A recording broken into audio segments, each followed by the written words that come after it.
అయితే అంతా బాగుంది అనే సమయంలో సంతాన మహారాజు ఒక రోజు నది తీరాన వెళ్తుంటే అక్కడ ఒక జాలరి కన్యను చూసి నచ్చి దగ్గరికి వెళ్తాడు. "నీ పేరేంటి?" అని అడుగుతాడు. ఆమె పేరు సత్యవతి అని చెబుతుంది. వెంటనే "నన్ను పెళ్లి చేసుకుని రాజ్యానికి రాణిలా ఉంటావా?" అని అడుగుతాడు.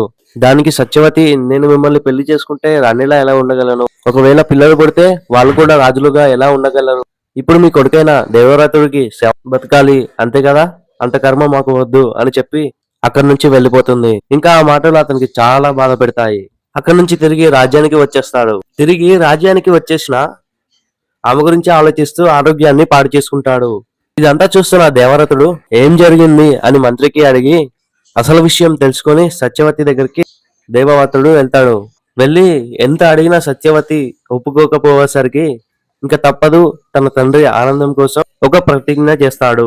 ఆ ప్రతిజ్ఞ చేసినప్పుడు అతనికి తెలియదు ఆ ఒక ప్రతిజ్ఞతో మహాభారతం అనే ఒక పెద్ద కథ మొదలవబోతుంది అని.